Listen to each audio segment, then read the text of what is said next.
The year has been full of memorable gaming experiences. Exploring the Forbidden West, experiencing Ragnarok have stood out this year. Nevertheless, there have been a fair number of challenges to face. Let's take a look at 15 of the most difficult games of 2022 and what made them so tough. Elden Ring.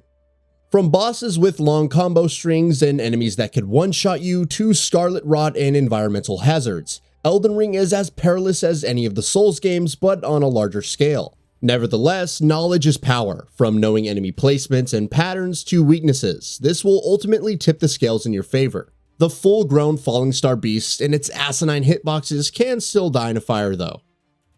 God of War Ragnarok. Your son struck first! Good!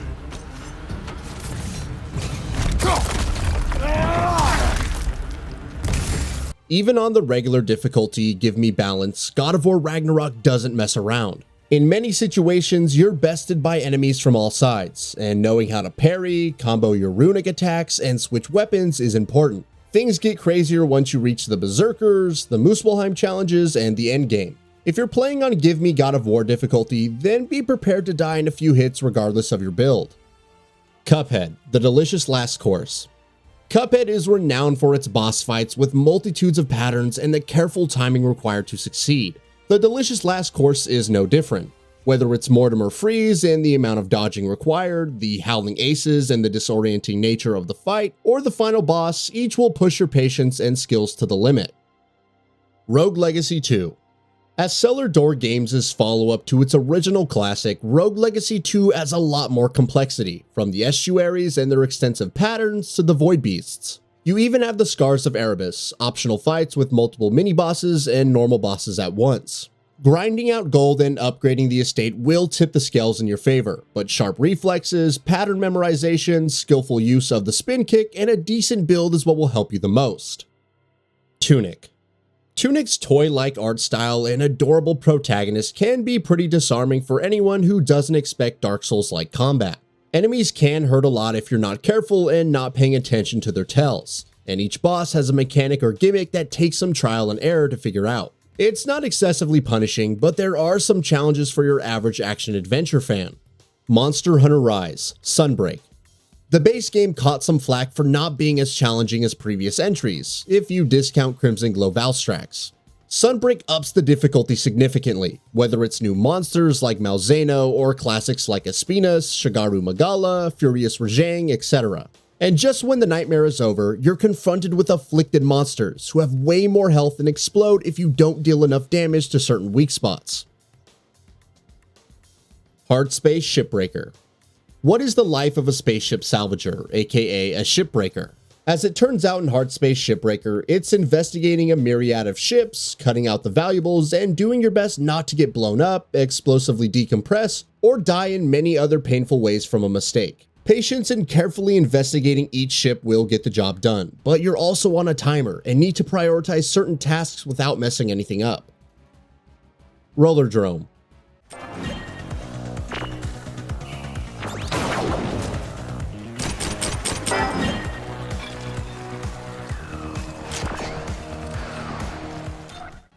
Roll7 knows about skating games and difficulty, as seen in the first two Ollie Ollie games. Rollerdrome takes the pro skater aspect, mixes in some third-person shooting, and challenges you to slay entire arenas of enemies in full 3D. It seems easy enough, but managing ammo and health, dodging sniper shots, missiles, and shield bashes, and trying to complete objectives all at once make it challenging. The accessibility options make it easier, but for those seeking an extra challenge, there's also Out for Blood, which ups the enemy damage significantly. The Callisto Protocol.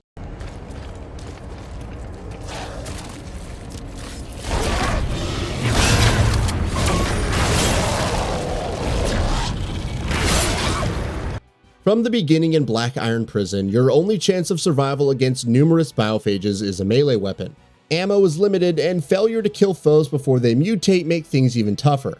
It also doesn't help when enemies swarm and attack you off screen. Things get easier as you unlock more weapons, and most regular biophages can die quickly if you know what to do, but falter for even a second and a world of pain awaits. Session Skate Sim. When a developer says their game is hard, it's usually a good idea to listen, as seen with Session Skate Sim.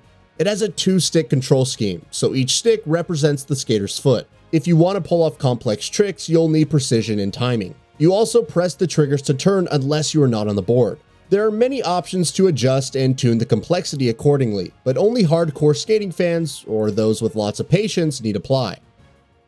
Salt and Sacrifice.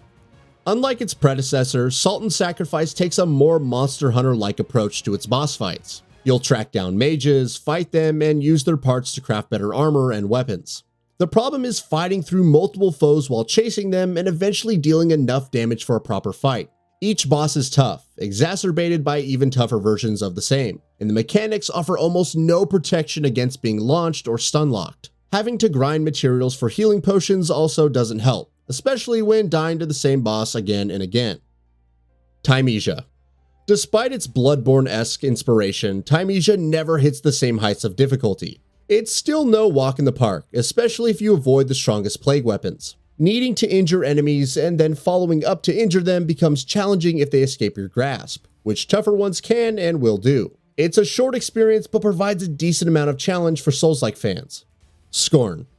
For the uninitiated, Scorn is a first-person horror adventure from Studio Ebb Software. It's a game with a strong visual identity, dense with a dreaded atmosphere. For its immaculate focus on wordless and unsettling atmosphere and its alien and eerie aesthetic, to its focus on exploration and puzzles and how visually impressive it is, Scorn is a rather difficult game thanks to its challenging puzzles.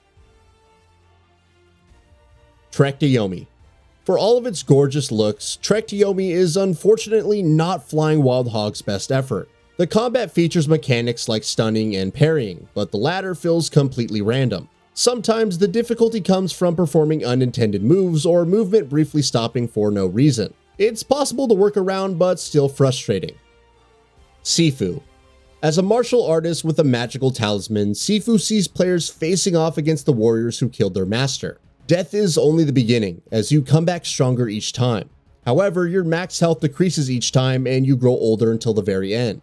The combat also demands perfection with every parry and combo. It's a game of mastery, but once you achieve that, there's a zen-like feeling to conquering the game and taking no damage.